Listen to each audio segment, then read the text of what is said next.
та бүгдийн өмнө 70 дахь сумын зас дарга бөгөөд хотын захирагч Алтан сүх таныг хүндэтгэвэрье. За тэгээ өнөөдөр хуран цугларсан та бүхэнд маш их баярлалаа.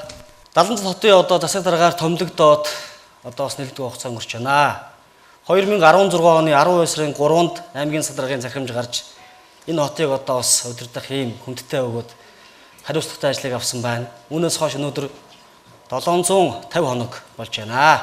4 жил одоо энэ хугацаанд ард түмнийхээ төлөө сонгуул одоо ялсан өрийн хөтөлбөр хэрэгжүүлэхийн төлөө та бүхэтэй хамтарч ажиллах ёстой.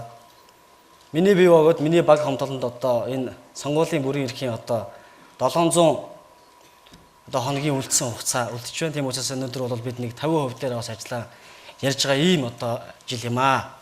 За өнгөрсөн жил бол та бүхэн мэднэ. Өмнөд аймаг 70 сум бүх нийтээр одоо 18 оныг бүтээн байгуулалтын жил болгож зарласан. Жил болгоно нэг салбараа бас илүү одоо анхаарч тэрлөө одоо бүх хүн одоо төрийн байгууллага ажилтан албан хаагчид маань оролцож дэмжлэг үзүүлж ажилладаг. Энэ хүрээндээ бид салбарын хувьд эрүүл мэндийг дэмжигч жил болгож зарсныг та бүхэн мэдж байгаа. Тэгээ өнөөдөр бол жил болгон би та бүхэнд бас ажил төрлөө тайлгаж ингэж явж байгаа. Удахгүй бас 26-27-нд багийн иргэдийн нийтийн хурал болж багийн дарга нар маань төрийн хөтөлбөрүүд маань бас ард иргэдэд ажиллаа тайлгнаж асуулт хариулт одоо санал бодлын сонсох ийм чиглэлийн ажлууд хийгдэнэ. Өнгөрсөн онд одоо эх орны ирээдүй болсон 700 гаруй хүүхэд багчууд сум орон нутагт шинээр мэндэлж бид 26 мянга олсон байна. Мал сүрэг маань бас хэдийгээр одоо цаг уурын одоо бэрхшээлтэй ийм цаг хугацаанууд өнгөрсөн одоо онд бидэнд тохиолдсон ч гэсэн мал сүрэг маань бас өсөж 100 одоо мянга давсан ийм мал сүрэгтэй болсон байна. Газар тариалан жижиг дунд үйлдвэрлэлийг одоо салбарт ажиллаж байгаа бас албан хаагчид ажилчид одоо иргэдийн маань хөдөлмөр зүтгэлээр бид өнгөрсөн онд нийт тариалт ургац маань 4 орчим хувиар өссөн байна. Жижиг дунд үйлдвэрлэлүүд гээд олон төрлийн статистикууд бол ерөнхийдөө бас өссөн ийм одоо бас амжилттай байгаамаа. Энэ амжилт бол мэдээж хэрэг дан ганц одоо Алтан сүх гэдэг юм уу эсвэл Мэндэ гэдэг хүнээс үл шалтгаална. Энэ бол Өмнөд аймгийн төвийн одоо 26 мянган иргэд та бүгдийн маань бүх хүний одоо оролцоо энд байгаамаа. Хүүхдээ зөв хөгжүүлж байгаа эцэг эхээс эхлээд оюутныхаа сургалтын төлбөрийг одоо өдөр шөнөгөө одоо ажиллаж төлж байгаа та бүгд за мөн төрд одоо ажиллаж байгаа манай 3000 гаруй одоо төрийн албан хаагчид байна.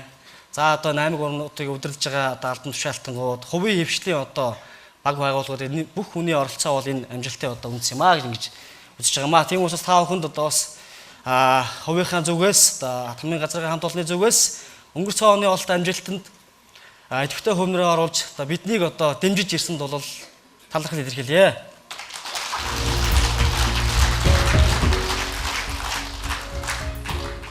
За би өнөөдөр ярих сэдвээ бас нэг 8 бүлэглэж ярья гэсэн юм одоо бодсон. За нэгдүгээрт бол бид эрүүл мэндийг одоо дэмжих жил болгож зарласан хувьд эрүүл мэндийн чиглэлээр бас хийсэн хэрэгжүүлсэн ажлуудаа ярина. За мөн одоо боловсролын чиглэлээр дэд үдэц, төлөв санхүү, төрийн захиргаа хувьд эрх зүй, за хөдөлмөр эрхлэлт, нийгмийн хамгааллын чиглэлээр, за орчны бохирдол, хот тогтчлт, за хөдөө аж ахуй худалдаа үйлдвэрлэлийн чиглэлээр гэсэн ийм 8 чиглэлээр бас та бүхэнтэйгээ одоо хийсэн хэрэгжүүлсэн ажлаа ярина. 360 гаруй хоног бид ажилласан. Тэгэхээр энэ хооронд ажилласан болгоныг яривал мэдээж хэрэг 360 хоног шаардлагатай байх. Тийм учраас одоо гол одоо хөрөнгө оруулалтын чиглэлийн за гол одоо бодлогын чиглэлийн ажлуудыг бол илүү төлөхөө ярья гэсэн юм бодолтой байж байгаа. За нэгдүгээрт эрүүл мэндийг дэмжих жилийн хүрээнд бид өнгөрсөн онд бол энэ сум түүхэндээ хамгийн их хөрөнгө оруулалт хийсэн жилээ гэж ингэж хөвдөө ойлгож тооцож байгаа. Өнгөрсөн жил одоо бид эрүүл мэндийн салбартаа нийтдээ 10 орчим тэрбум төгрөгийн хөрөнгө оруулалт хийсэн байна. За эрүүл мэндийн салбарт аймаг сумын хэмжээнд одоо хэрэгжиж байгаа дэд хөтөлбөрүүд байгаа. За нэгдүгээрт бол элэг бүтэн өмнө говьчууд, за эрүүчүүд, их хүүхдийн эндэгдэл гэсэн ийм одоо уран хөтөлбөрийг бол бид голчилж ингэж ярьж байгаа. Мэдээж хэрэг засгийн газрын үндэсний одоо хөтөлбөрүүд, засгийн газраас гарсан, улсын хурлаас гарсан энэ чиглэлд идэвхжүүлэх, энэ чиглэлийн ажлыг сайжруулах чиглэлийн олон тогтоох шийдвэрүүд байгаа. Тэр дотроо бол аймгийн иргэдийн хурлаас баталсан энэ гурван хөтөлбөрийг бол бид илүү тойрч ингэж ярьж байгаамаа. Элэг бүтэн өмнө говьчууд хөтөлбөрийг бол та бүхэн мэднэ.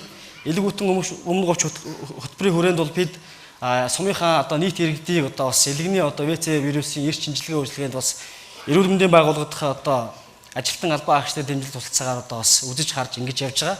За энэ ажил маань бас тодорхой одоо төвшөнд бас хэрэгжээд За энэ чиглэлийн одоо өвчл эмэгтэй хүмүүс нь бас одоо цаашийнхаа дараагийнхаа одоо эрүүл мэндийн үйлчлэгийг одоо авах чиглэлийн одоо энэ юмудаа хийгээд ингээд явж байгаа. Эрүүл шид биш хөтөлбөр хэрэгжүүлж байгаа та бүхэн мэднэ.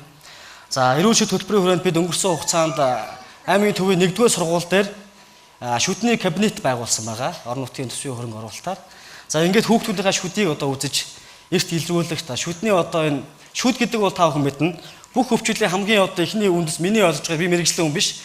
Тэгэхдээ манай одоо эрүүл мэндийн байгууллага наад зөвснөр бол хамгийн ихний ахуй одоо энэ одоо өвчтний одоо их үндэс бол энэ амны хөндийн эрүүл мэндтэй холбоотой гэж ингэж ойлгож байгаа. Тийм учраас энэ хүүхдүүдийн шүдийг ялангуяа өсвөр насныхаа хүүхдүүдийн шүдийг эрүүлэх чиглэлд бол тэгээд нийт одоо иргэдийнхээ бас энэ шүдийг эрүүлжих нь бол энэ олон одоо өвчин эмгийн бол өвчлсөн ийм одоо хамгаалалт болох юм байна гэж аймгийн хэмжээнд бид ингэж хэрэгжүүлж ажиллаж байгаа.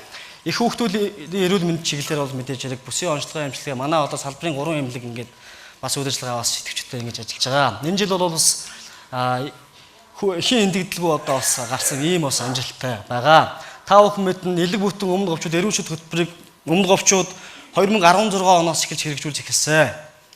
За өнгөрсөн 2018 онд бол Монгол улсын одоо засгийн газар эрүүл мэндийн яамнаас бол улс орон даяар энэ эрүүл шид хөтөлбөрийг бол хэрэгжүүлэх зүйтэй юм байна гэж ингэж үзэж байгаа. Тэгээд үүнээс юу гэж дүгнэж байгаа нэхлээр эрүүл шид элэг бүтэн гэдэг энэ одоо хөтөлбөрүүдийг бид хэрэгжүүлсэн нь бол улсын жишг одоо болж явна гэж ингэж ойлгож байгаа. Мөн одоо элэг бүтэн одоо монголчууд гэдэг ийм хөтөлбөрөөс хэрэгжиж байгаа та бүхэн мэднэ. За ийм одоо 3 хөтөлбөрийг бол бид хэрэгжүүлж байгаа. Энэ хөтөлбөрийг хэрэгжүүлэх хүрээнд бол олон одоо процессын чанартай одоо ажлууд хийсэн. Ард иргэдийнхээ эрүүл мэнд ялангуяа оюутнуудынхаа бас эрүүл мэндийг үүсгэх зорилгоор бид оюутны одоо чуулган дээр нь бас энэ манай өрхийн эмнэлгийн эмч одоо албан хаагч маань очиж бас Улаанбаатарт очиж үзлэг шинжилгээ хийж байгаа. Бид одоо аль болохоор энд хамралтын хувийг нэмэгдүүлэх чиглэлд бол тодорхой хөрөнгө цаг хугацаа хүн хүчний нөөц болцоо тулгуурлаж ингэж ажиллаж байгаамаа. За эрүүл мэндийн салбарт хийсэн бүтээн байгуулалтыг бид рүү ярьлаа. Ер нь бол 10 тэрбум төгрөг гэдэг бол ер нь 21 аймаг нийслэлийн 9 дүүрэгт бол одоо миний одоо ойлгосноор бол одоо оруулаагүй ийм том хөрөнгө оруулалтаа. Бүсийн онцлогоо эмчилгээний төв бол 70 сумын төв дээр үйлчилгээ явуулдаг. Энд бол 6.9 одоо тэрбум төгрөгийн өртгөөр ийм сайхан барилга барьсан та бүхэн мэдчихэж байгаа. Энэ барилга одоо нээлттэй хийгээд ашиглалтанд ингээд ороод явж байна. Энэ барилгыг хувийн хвшлийн компани тендерээр хийсэн. Хувийн хвшлийн компани өөрөө маш сайн компаниг манай аймгийн одоо 5 газрын хамт олон тендер шалгаруулсан учраас энэ ажил бол маш үр дүнтэй болсон. Төлөвлөгөө ёсоор бол 2019 оны 9-10 сард энэ оны 9-10 сард энэ одоо барилга бүрэн ашиглалтанд орох ийм төлөвлөгөөтэй явж байгаа. Төсөв хөрөнгө нь улсын төсвөөр 2 хуваагт тавьсан. Тэгээ хувийн хвшлийн компани өөрөө одоо банкнаас зээл аваад хуваараа одоо мөнгө гаргаад өмнө говьчууд зориулж аймаг орон нутгийн удирдлага бид бүгдээ одоо өсөлтийг хүлээж авч 18 ондоо бол бүтэн 1 жилийн өмнө одоо төлөвлөгөө шахаж энэ одоо эмнэлгийг ашиглалтанд оруулсан. За мөн одоо 70 сум та бүхэн мэднэ 3 өрхийн эмнэлэгтэй статусын хувьд 3 өрхийн эмнэлгийнхээ 2 өрхийн эмнэлгийг бид шинэ байртаа болгосон. Тэр дотроо одоо манай лавган амч одоо ахлаа явж идэг шинэ бэлэг гэж өрхийн эмнэлэг бол Монгол улсын хэмжээнд жишг байдлаар төгжүүлсэн. Тэр орчим 900 гаруй сая төгрөгөөр одоо энэ эмнэлгийг барьсан. Энэ 3 одоо 2 эмнэлгийн одоо үйл ажиллагаа маш идэвхтэй тогттой аим орчинд бол ард иргэдэд үзүүлэх юм одоо бололцоо нэгдсэн байгаа. Хоёрдугаар хог одоо хаан уулын өрхийн эмнэлэг мөн одоо бас шинээр барьж ашиглалтанд оруулсан байгаа. За 6 дугаар багийн төвийг та бүхэн ашиглалтанд оруулсныг мэдчихэж байгаа. 6 дугаар багийн төвийн 2 давхурд бол энэ эрүүл мэндийн өрхийн эмнэлгийн салбар эмнэлэг байршиж одоо хүн амынхаа одоо дунд ойртож ингэж ажиллах юм болцоог бид нар бүрдүүлж салбар эмнэлэг байгуулахаар ингэж зорж ажиллаж байгаамаа. Ер нь бол 8000 хүн тутам нэг өрхийн эмнэлэгтэй байх ёстой.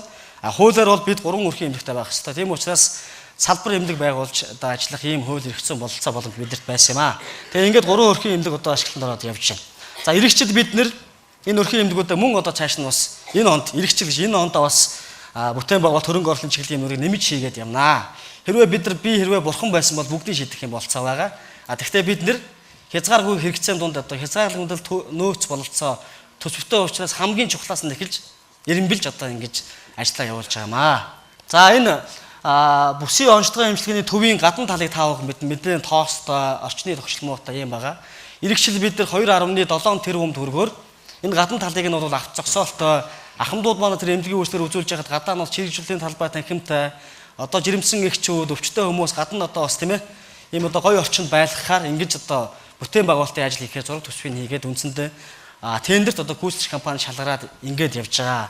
За мөн одоо энэ дотор бас лефтийн шат эмчилгээний өвчтөн одоо хүмүүсээ зориулж лефтийн шал одоо үйл ажиллагааг нь хийх юм чиглэлд явж байгаа. Та бүхэн мэднэ өнгөрсөн жилүүдэд эмнэлгийн нэг одоо объектоос нөгөө объект руу шилжихэд дулаахаа ховчлоод өвлийн хүүтэнд бол одоо ингээд дамжлаад явдаг байсан. Ийм хүмүүс ч одоо байгаа бах. Би ч одоо бас тэгж явж ирсэн. Одоо бол бүгд ингээд ийм хоолоо одоо гүүрээр ингээд холбогдсон учраас нэг одоо хаалгаар орсон болол дулаахаа одоо ингээд дотроо одоо тэр эрүүл мэндийн одоо яг стандартын үйлчлэг авах энэ болцоо боломжоор ингээд ажиллаж байгаа.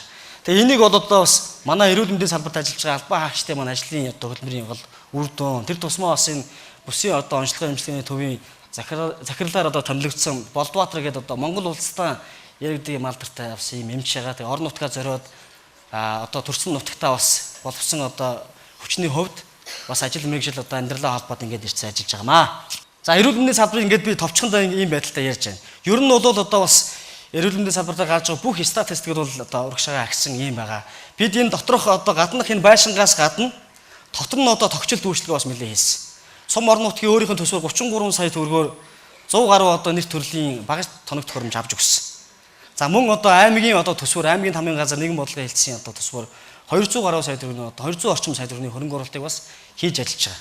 Энэ эрүүл мэндийн салбарын хүрээнд бас аймгийн тамгын газар нэгдсэн үндэсний байгууллага Австралийн одоо элчин сайд гэдэг ингээд том одоо хөрөлгөөнд 5 сая одоо долларын бас төсөл хөтөлбөр бас хэрэгжиж байгааг таагүй мэдэж байна. Ингээд явж байгаа. Дээр нь бид эрүүл мэндийн салбарын материалын бааз за байшин савын одоо бид нар бас ингээд ашиглалтанд оруулаад явж байна. Дотор нь байгаа бас эрүүл мэндийн ажилчид эмч мэргэжлийнхээ бас амьдрал ахуй сайжруулах тэдний нийгмийн одоо асуудлыг бололцооныхаа хэмжээ шийдэх чиглэлд бас анхаарч ажиллаж байгаа. Гадагшин дотогшин сургалтуудад явж байгаа. Төрийн албан хаагчийн орон сууцны дэмжлэг хөтөлбөрт бол бас тодорхой хэмжээний санхүүгийн дэмжлэг болгож байгаа. Манай эрүүл мэндийн салбарын ажилтнууд байнга одоо тасралтгүй сурах юм шаардлагатай ийм хуультай өөрийнх нь шинжлэх ухааны салбар өөр юм. Тийм учраас эмч одоо албан хаагчид маань бас хугацаатай сурдаг тийм ээ. Энэ сургалт дэмжлэгт нь бол бас аймаг орон нутгийн төсвөөс одоо асуудлыг шийдэж ингэж явж байгаа. Энэ нөрөө бол бас бусад аймагуудаас илүү одоо манай эмч мэргэжлийн бас нийгмийн асуудал шийдэгдэж байгаа гэж ингэж өвдөө ойлгож байгаа. Цаашдаа бас цалин мөнгөнд өсөж явах хэрэгтэй юм бол цотоох гэж бодож байгаа. Саяхан нэг сар засгийн газрын шийдвэр гарч бас манай бүх төрлийн албан хаагчдын цалин тодорхой коэффициентээр нэмэгдсэн. Тэр дотроо манай эрүүл мэндийн салбарт ажиллаж байгаа эмч нарын маань цалин бас нэмэгдсэн гэж би ингэж ойлгосон. Дундад цалин саяас дэш болсон гэж одоо бас ийм мэдээлэл гарсан байна лээ. За боловсролын чиглэлээр бас мэдээж ажиллаж байгаа. Ер нь бол хөгжсөн улс гэдэг одоо бид яриад байгаа өндөр хөгжилтэй орнуудын тухай асар их ярьдаг. Гэхдээ орон орны онцлог өөр, орон орны ёс заншил өөр, орон орны одоо хүмүүсийн амьдралын хэм маяг өөрөө. Тэгээ хөгжсөн улс гэж юу байдаг вэ гэдэг би өөрийнхөө ойлгож байгаагаар бол илүү өндөр олон давхар байшинтайгаас илүү эсвэл олон хүн төвлөрч суудагтайгаа биш. Эсвэл илүү тийм гоё нано смарт байдгаас илүүтэйгээр нэгдүгээрт бол эрүүл одоо чирэг юм эрүүл хүнтэй. Хоёрдугаарт боловсралтай одоо мэргэжилтэй юм хүмүүстэй. Энэ хоёр одоо мэдлэг боловсрал имийг агуулсан хүн нь өөрөө ажлын байртай байх юм бол энэ одоо бас бол одоо хөгжиж байгаа энэ хүн амьдрал одоо ардынх нь амьдрал ахуй сайжирч байна гэж ингэж бодогдгоо. Тэгээ боловсролын салбарт бид бас мэдээж анхаарч ажиллаж байгаа. Аймгийн хэмжээнд цумынхан маань хэмжээнд бол 10 цэцэрлэг сургуулийн өмнөх боловсролын одоо үйл ажиллагаа явуулдаг. За дээрээс нь 6 сургуультай болсон тийм ээ.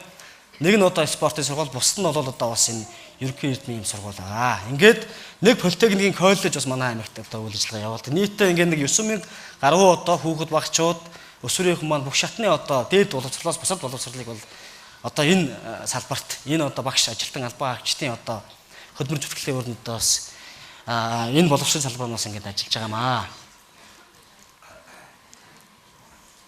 За боловсролын салбарт бол нэлээ одоо олон хөтөлбөрүүд бас аймгийн хэмжээнд хэрэгжиж байгаа. Сум бас энэ аймгийн дэд хөтөлбөрийг суур одоо хөтөлбөр болгож цааш нь хөгжүүлж ажиллаж байгаа. Тэгээ голчлоо би яг энэ 3 хөтөлбөрийг бас та бүхэнд бас ярих гэж бодож байгаа.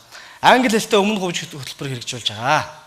Англи хэл гэдэг бол хуучин англи хэл мэргэжил байсан. Англи хэл мэргэжил байсан. Англи хэлний багш мэргэжилтэй гэдэг байсан. Одоо бол англи хэл та бүхний хэрэгэлдэг гар утас шиг хэрэглээ болсон. Тийм учраас энэ англи хэлийг суураас нь одоо өсвөр бага наснаас нь одоо сурах зайлшгүй шаардлагатай юм байна. Тэр тусмаас идэвхтэй ажиллаж байгаа бас залуучууд бидний үеийнхэн энэ төрлийн албан хаагч бол англи хэлний бас тодорхой мэдлэг юмаа дээшлүүлж одоо бас энэ чиглэлийн одоо мэдлэгийг зайлшгүй сайжруулах бол энэ дэлхийн одоо юм шаардлага байна. Хэрвээ англи хэлтэй бол бид заавал одоо гадагшаа авах шаардлагагүй. Интернетээр ороод вебсайтаас нь одоо бүх мэдээллийг бид нар яг одоо хажууд нь байгаа юм шиг юм авах юм болцоотой байна. Англи хэлтэй байх юм бол бид гадаадын одоо олон том сургуулиуд одоо бас эсээ бичээд сургалтын тэтгэлэг сургалтанд одоо хамрах юм болцоо байна. англи хэлтэй байх юм бол дэлхийн одоо нүүбд бүртгэлтэй байгаа 200 орноор бүх орныг дараалан хэсэг биш бүгдийн нэг дороос хамгийн сайн туршлагыг олж авах юм болцоо биднэрт байна. Тийм учраас англи хэлтэй өмнө хөтөлбөрийг бол аймгийн хэмжээнд хэрэгжүүлж ажиллаж байгаа.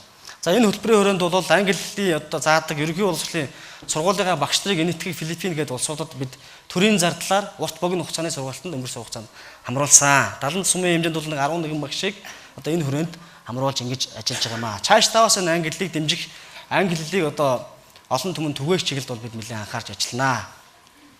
Зөгийн үүр гэж хөтөлбөрийг одоо бид бас санаачилж хэрэгжүүлж ажиллаж байгаа оюуч хөтөлбөртэй болж байна.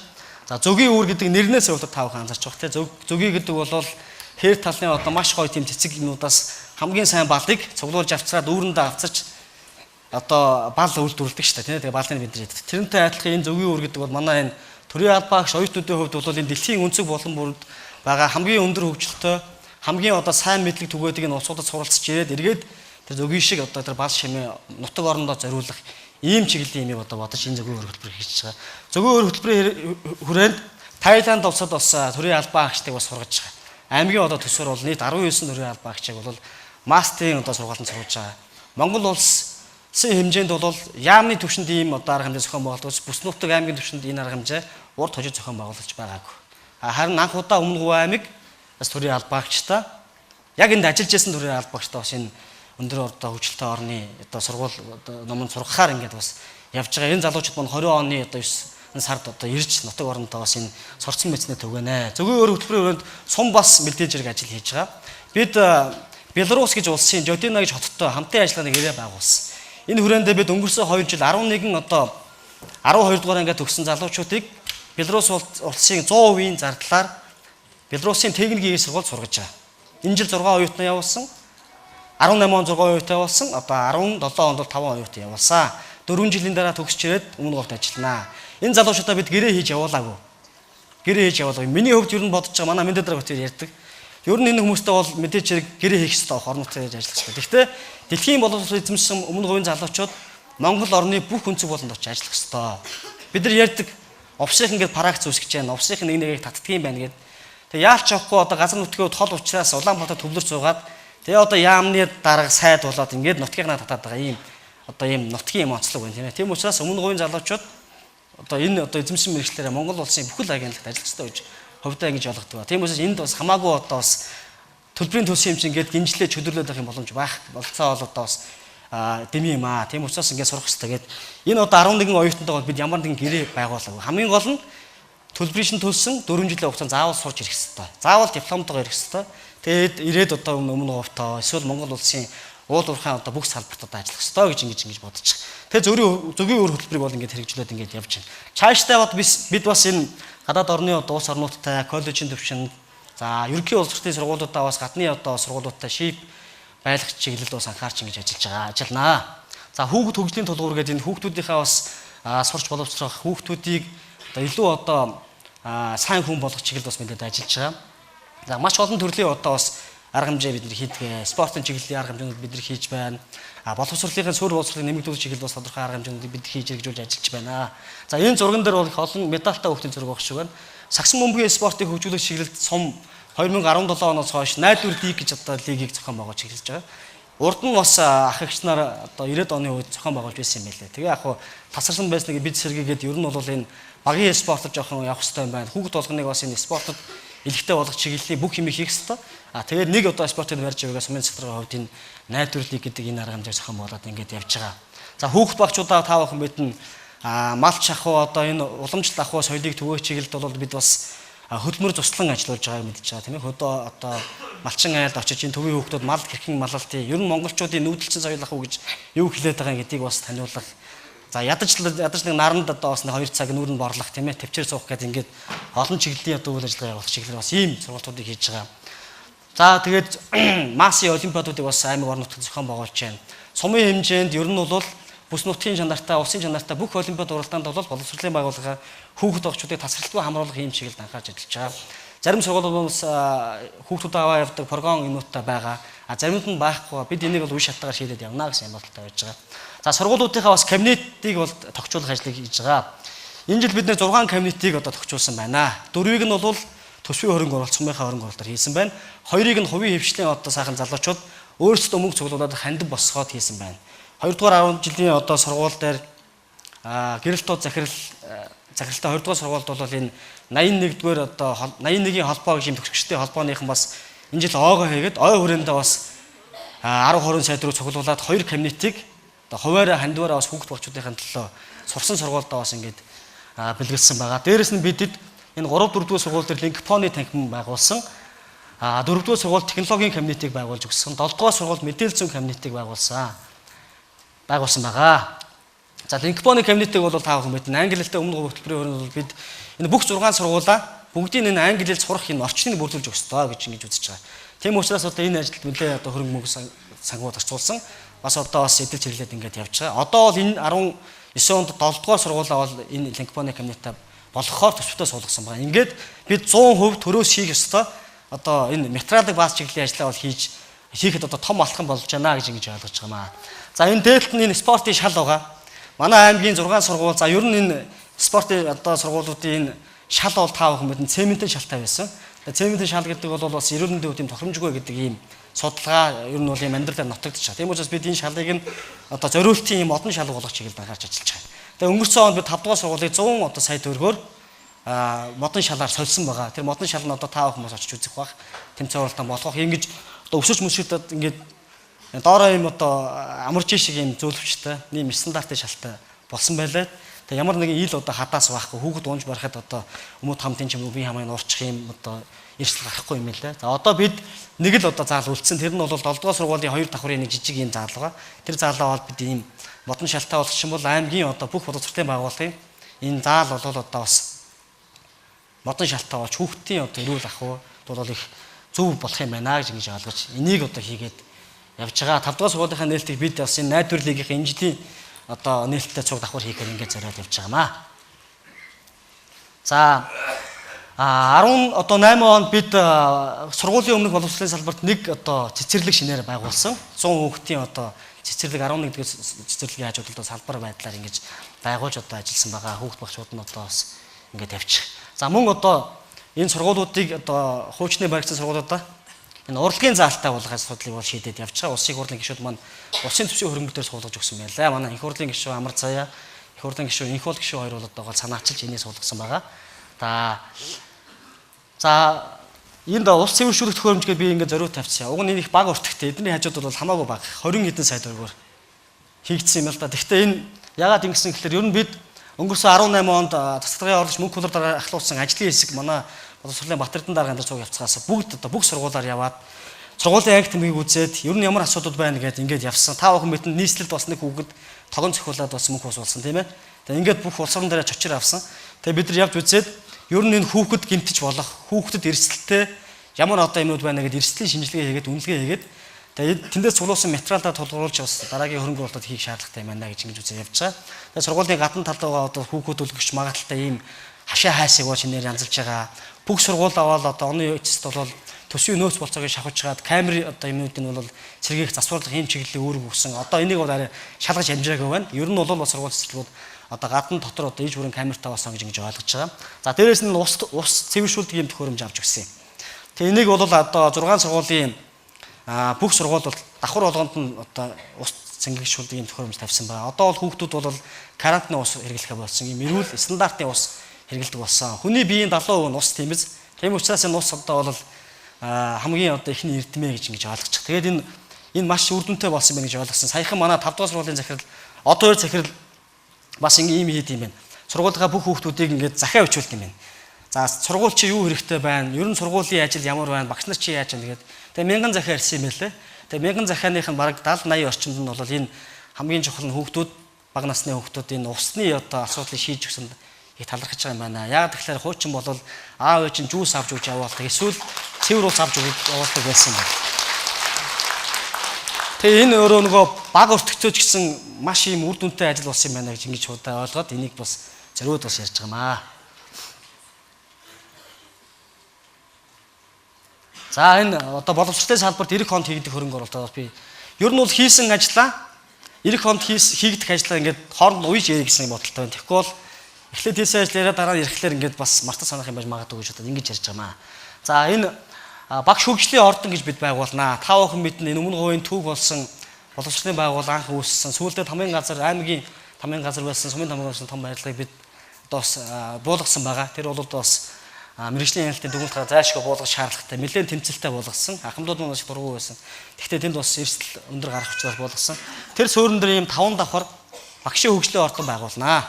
Энэ ордонд бол боловсрол соёлын газар бол нүүж очин. Дээрээс нь багш нар зориулагдсан одоо бүх төрлийн үйлчлэгээ, хүүхэд багчаа зориулагдсан бүх төрлийн үйлчлэгээ явуулах ийм байдлаар зураг төсвийн үндсэндээ хийгээд дууссан. Энэ онд бол 1.5 тэрбум төгрөг бол улсын төсвөөр суусан энэ ажлыг эхлүүлэхэд одоо бэлэн болоод ингэ явж байгаа. За мөн одоо Эрдэс 5 толгой компанитай аймгийн удирдлагууд сумын одоо бас өсөл захиалгаар хамтын ажиллагааны гэрээ байгуулж энэ хүрээнд шинэ сургууль байгуулахаар одоо бас зураг төсвийн ажлын үндсэндээ дууссан. Энэ сургууль 15 орчим тэрбум төгрөгөөр босгохоор ингэж хийгдэж байгаа. Тэгээд энэ сургууль баригдах юм бол ямар одоо үр дүн гарах юм бэ гэж. Монгол улсын ерөнхийлөгч хүрэлцэх гэж ерөнхий сайд 2017 оны төгсгөлөөр ерөнхий сайд болгохтой хэлсэн тийм ээ. Улаанбаатар хотынхоо сургуулиудыг ядаж нэг 2 ээлжинд оруулах юм зорилго тавина гэдэг. Улаанбаатарын хүүхдүүд 3 ээлжтэй байхгүй юу? Тэгээд завсар зайгүй хүүхдүүд нь сурдаг. Тэнд бол секс дугуйлын явах тухай асуудал ерөөсөө байхгүй. Тийм учраас манай аймаг бол одоо төсөв мөнгөний бололцоо биднэрт байна. Тийм учраас энэ шинэ сургуулийг барьчих юм бол энэ сургуулийн одоо ерөнхий эдмийн боловсрол маань 2 ээлж рүү шилжих байсан бол 1 ээлж рүү шилжих юм эхлэн тавигдах юм аа. Бүх хүүхдүүд нь 1 ээлжинд хичээлэх юм болцоо бүрднэ. Тэгээд гарах үр дүн юу юм бэ гэж. Гарах үр дүн гэвэл нэгдүгээрт хүүхдүүд үдээс өмнө хичээлдээ суугаад үдээс хойш өөрийнхөө ангид дуртай одоо секс дугуулсан сонгондоо одоо хичээлэх юм болцоо нэгдүгээрт бүрднэ. За хоёрдугаар боловсролын байгууллагт маань одоо ажиллаж байгаа багш албан хаагчид маань бас арга гэртэй амьдралтай тийм ээ ахуйтай ийм хүмүүсээ. Манай ихнэр одоо жишээл багангийн багш, хоёрдугаар сургууль одоо багангийн багшаалдаг.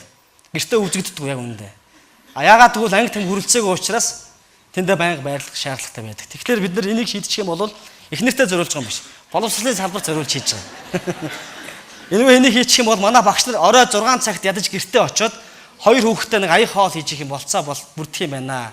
Ядаж нөхөн чангаа чи одоо гэртээ амьдраад байгаа юм уу, төрж зүтгээд байгаа юм уу гэдэг ийм аргаан гэдэг ингээл асар олон асуудал энийг шийдэгцээр хийгдэх юм байлээ. Бид нар заавал ингээд тийм нүдээр харснаа биш. Цаана одоо ажиллаж байгаа хүмүүс ард амьдрал байна. Хүүхд багчууд цааш хөгжих хэрэгтэй байна. Энэ асуудал шийдэгдэнэ гэж бодож байна. За энэ ингээд комора байрны цэцэрлэгтээ сургуулгатай. Тэгээд энийг бол энэ сургуулийг барихтаа бол дотор талынх нь төгчлөлтүүдийн бас 100% шийдэж байгаа. 2 орчим тэрбум төгрөгөөр. Тэгээд энэ сургууль баригдаад одоо төсөв мөнгө юм одоо бүрдээд явчих юм бол маш том одоо боломж бүрднэ. Монгол улсын жишг сургууль болно. За энэ нөгөө түрүүний ярьсан 2 спорт заалыг бид ярьж байгаа тийм ээ. 4-р сургууль бол 18 онд 40% орчим нь хийгдээд явж байгаа. Нийтний тэрбум 57 одоо сая төгрөгийн өртгөөр энд баригдана. Улсын төсөв дээр 2 жил дараалал нь тавьсан. Монгол улсын төсөв хүрэлцээгүй учраас хувааж тавьж байгаад 2 жил багтааж барья гэж төлөвлөж байгаа. За энэ 4-р сургууль 3-р сургуулийн энэ урлагийн заал яг ийм одоо интернет эзэнтэй болно. Энэ заал бол энэ оноос эхэлнэ. Энэ онд бол 900 орчим сая төгрөгөөр одоо энэ төсвөлтөд ингээд явж байгаа маа.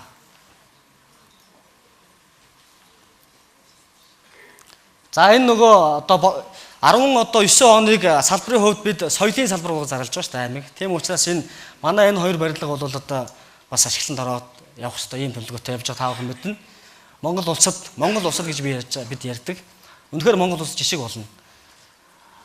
Музейн барилга яг энэ одоо суураараа баригдаж байгаа. Одоо бас баригдаад явж байгаа. Тодорхой хэмээн бас тогтчуулах чиглэлд бас анхаарал ингээд ажиллаад гүйцэтгэх 40% гүйцэтгэлтэй явж байгаа. Нийтдээ 5.7 тэрбум төгрөгийн өртөг энд одоо шингэж байгаа. За дээрэс нь энэ театрын барилга байгаа тийм ээ 9.9 тэрбум төгрөгийн өртөгтэй ийм театрын барилгыг барина. Энэ театрын барилгад бол хөрөнгө санхүүгийн ямар ч одоо асуудал байхгүй. Бүгд 100% шийдэгдсэн. Одоо ганцхан гүйцэтгэж байгаа компани маань одоо цаг хугацаанд энэ ажлаа хамжуулж чадах юм бол бид энэ 19 оны одоо 9-10 сард ч юм уу эсвэл 11-12 сард шинэ театр, шинэ музейн барилгын нээлтийг хийж соёлын салбарт бол маш том одоо ололт амжилт гарнаа гэж ингэж бодож байгаа. Одоо бид нэр 400 хүний суудалтай театрт цугларч байна. Цаашдаа бид 850 хүний театрт дүүрэх ёстой.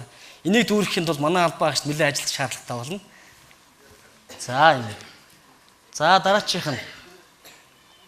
За энэ нийтийн биеийн тамир чиглэлээр мэдээж бүгд ажиллаж байгаа. Хавар олгол бид өглөөний күүлт гимнастик хийж байна. Ер нь дугуйн зам барьж байгаа, явган үний зам барьж байгаа гэдэг бол том агуулгаараа бол энэ хүний эрүүл мэндтэй холбоотой асуудлыг л бид нар шийдээд ингээд явж байгаамаа. Хүмүүс ярьдаг 70-80-аад оныхан бүгдээрээ ийм гой жавхаас нь туранхай бариу өмөттэй ийм гой залуучууд, эмэгтэйчүүд байсан гэдэг. Тэр үеийн залуучууд маш их эрүүл байсан гэдэг. Одоо ийм судалгаа хийж байгаа 5 дугаар ангийн хүүхдүүдийн 30 орчим хувь нь улсын хэмжээнд ч таргалтай байна. Тарган байна гэж байна. Одоо бид нар ярьдаг шүү дээ бондоос хөөрх хүүхэд гэдэг. Яг үндэ бондоос хөөрх хүүхэд биш байхгүй да.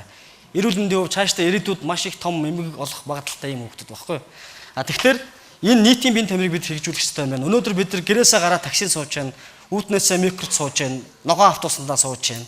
Хөдөлгөөний хүмүүст масар их байгаа учраас энэ нийтийн биеийн тамир гэдгийг бол бүх нийтээрээ хийх ёстой. Энийг төрийн байгууллагаас урайлуулах, санаачлуулах биш хүн болгон энийг өөрийнхөө төлөө, үр хүүхдийн төлөө хийх ёстой юм байна. Тэгээ энийг бол бид зайлшгүй хийх ёстой гэдэг нийтийн биеийн тамирын чиглэл бид олон арга хэмжээг өнгөрсөн он зохион байгуулсан. Бүх салбарт хийсэн. Ахмадууд маань одоо тэр дээр ийм одоо гимнастикийн уралдаан зохион байгууллаа. Хүүхэд залуучууд маань одоо маш олон төрлийн арга хэмжээ зохион байгуулж байна. Өнгөрсөн 7 хоног төвтөр одоо бас 8 үе тэнгийнхний аврал шалгуур тэмцээн 70 сумаа санаачилсан олон хотын волейболын одоо тэмцээн гэдэг ингээд олон арга хэмжээнүүд бол энэтэй холбогдож яригдах юм аа. За хөл бөмбөгийн талбай байгуулсныг та бүхэн мэдж байгаа тийм ээ. Хөл бөмбөгийн талбайг бол 17 онд үндсэндээ дуусаад 18 онд бид ашиглалтанд авсан. Нийтдээ одоо бас л тэр хүм орчмуудад хөргөөр энэ хөл бөмбөгийн талбайг олон улсын стандартын дагуу бид барьж байгуулсан.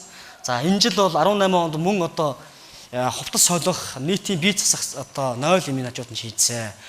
14 он зураг нь гарсан байсан зураг нь яг бүрэн цогц хийгдэж чадаагүй. Гэхдээ бид нар ажим ажмаар одоо төсвийн бололцоогоор энийг илүү одоо хүн хэрэглэх юм бололцоог нь хангаад яваад байгаа. Энэ жил 100 сая төгрөгөөр гэрэтүүлнэ. 100 одоо голцоо тоглож байгаа шүү дээ энэ хөлбөмбөгийн талбай дээр. За 100-ны хаалан 30 градус өдөр тоглоход хүнд. Мэдээж тоглох бах. Тэгэхдээ орой шөнөөр тоглол илүү их тохиромжтой. Тийм учраас бид энэ жил 100 саяар гадна талынхны гэрэлтхийг 100% шийднэ. Ингээд энэ талбай үндсэндээ гэрэлттэй гараад бицсах одоо нойлтой хувцаа тоолох өрөө тасалгаатай усанд орох дүүштэй ингээд цогц болж шийдэгдэж байгаамаа. Бид энэ хөл бөмбөгийн талбайгаар тогтохгүй цаашдаа бас олон одоо спортын чиглэлийн мөртөө байгуулт хийнэ. 2019 он суман дээр зургийг бид нар тавьсан байж байгаа. Өмнө говьд ирээдүйд хүүхдүүд, залуучууд өмнө говийн иргэд 100-ны айгам халуунд мөсөн талбай дээр гулгадаг болно. Бид 4 өдрлийн мөсөн талбайн зургийн ажлыг энэ жил зарлаад хийж байгаа. Сахарын цөлд том мөсөн талбайнууд байгуулсан байгаа тийм ээ. Цаны том баазууд байгуулагдсан. Тэг яга манай аймагт энд хийж болдгоо. Бидэнд болцоо байгаа учраас ямар ч гэсэн энэ жил бид нар хэдэн төрөө босох боломж байна. Зургийг хийчихье гэж ингэж бодож байгаа. Шинэ сургуулаа төшөглүүлээд бид нар ийм одоо мөсөн талбайн одоо ийм байгууламж байгуулнаа. Улаанбаатарт таа хүн мэднэ хүннүү моол гэж нэг дэлгүүр байдаг ч тийм ээ. Тэнд нэг ийм жижигхэн мөсөн талбай байгаа. Тэг бид хэрвээ энийг ирээдүйд санхүүгийн болцоо байгаад шийдэж чадах юм бол манай аймагт олон улсын чанартай магадгүй олон улсаа байхад улсын чанартай хоккейн тэмцэн хоккейн улсын аварга халуун говьд одоо 130 градусын халуунд зохион байгуулалтын болцоо бас бүрднэ гэж ингэж одоо бас бодож энэ ажлыг төлөвлөж байгаа.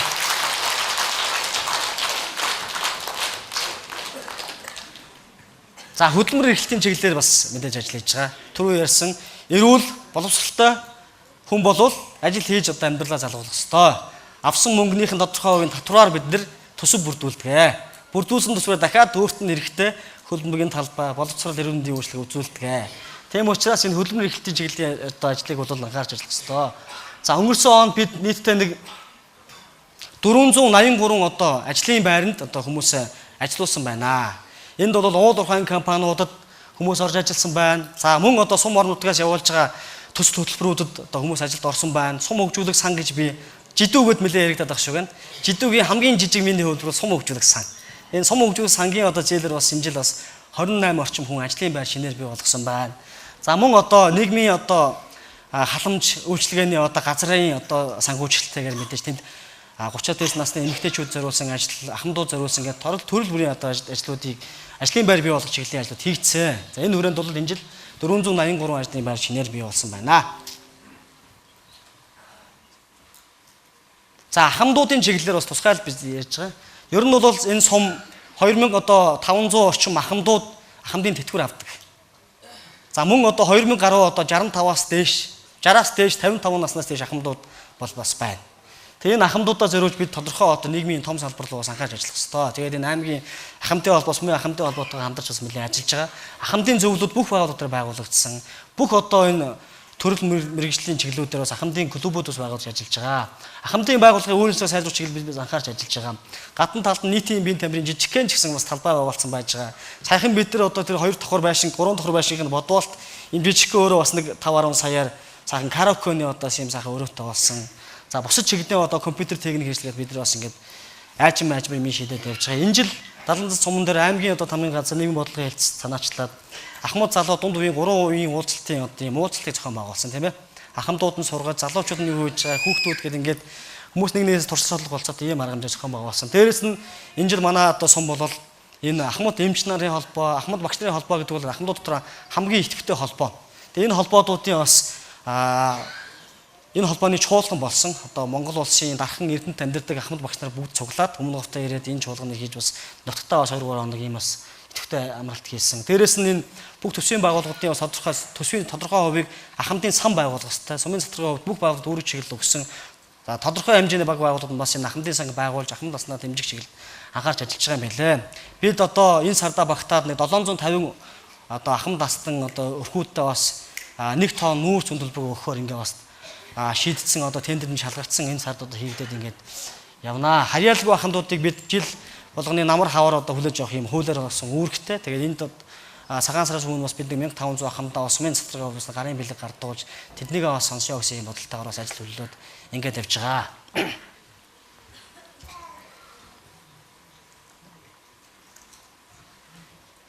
За хөдөлмөр албан чиглэлийн одоо маш олон хуулиуд байгаа тийм ээ багц хуулиуд. За энэ хөтөлбөрийн хүрээнд нийтдээ 11.5 тэрбум төгрөгийн одоо бас тэтгэвэр тэтгэмж хүүхдийн мөнгө одоо бусад чиглэлийн имийг бол одоо аймгийн халамжийн байгууллагаар дамжуулж 70 цадынхаа иргэд зорилт бүлгүүд бас олгосон байна. Энэ хэмжээгээр манай одоо хамтдын орлого хүмүүсийн манай орлого нэмэгдсэн гэж үзэж болно. За сумын төсвийн гүйцэтгэлийн талаар бид ярих гэж бодож байгаа. За мэдээж зэрэг манай сум бол жижигхэн газар нутагт таавах бидний 70 сумд бол уул уурхай баахгүй. За аялал жуулчлал одоо мэдээж зэрэг баазын хэмжээнд хөгжих юм бол цаавас тун авар. За бэлчээрийн даацууд мэдээж зэрэг байхгүй ийм сум. Тийм учраас бид орлого олох одоо бүх төрлийн одоо их усрыг бол сумын удирдлагууд одоо хөөцөлдөх ёстой. Мөнгөгүй юм чинь эсвэл аймагаас ирсэн мөнгийг хувирлаад сууя гэсэн юм одоо суух юм боломж байхгүй. Тийм учраас бид нэлээд ажиллаж байгаа. Тэгэд энэ жил бол манай төсвийн орлого 139%-аар давж биелсэн. 139%-аар давж биелсэн. 3.7 тэрбум төгрөгийн орлоготой болсон. 3.7 тэрбум төгрөгийн орлоготой болсон. Тэгээ би харьцуулж үзэж байгаа юм л да.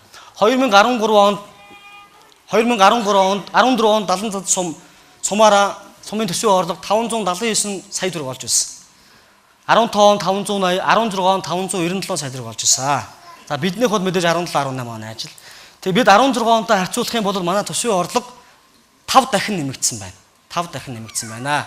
Тэгэхээр бид төсвийн орлого бүрдүүлэх чиглэлд бол мэдээж энэ одоо манай төрийн албаагчид маш итгэвч санаатай ажилласан гэдэг саяын дүнгээс харж болно. 20-30% асуудал яриаг 5 дахин одоо төсвийн орлого нэмэгдсэн ийм амжилт гарсан. Энэ одоо хэрээр бид мэдээж хэрэг яах нь хөрөнгө оруулалт, бүтээн байгуулалт хүмүүс хэрэгцээтэй байгаа юм а шийдэх юм ботоо бололцоо их усыг бас бүрдэж байгаа юм а.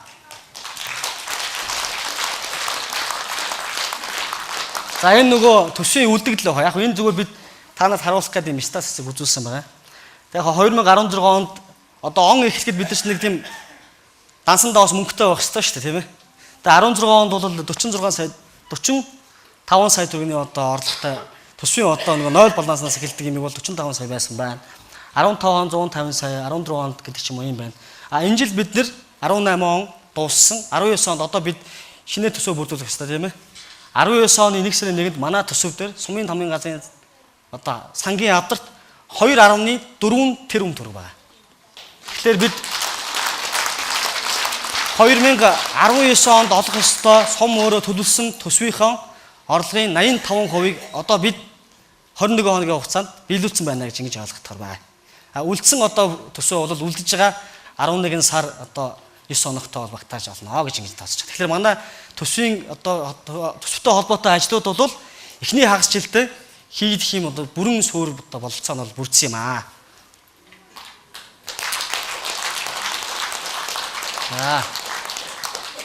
За дэд үт сөрөнгө оруулалтын чиглэлээр бас ингэж яриад тавь.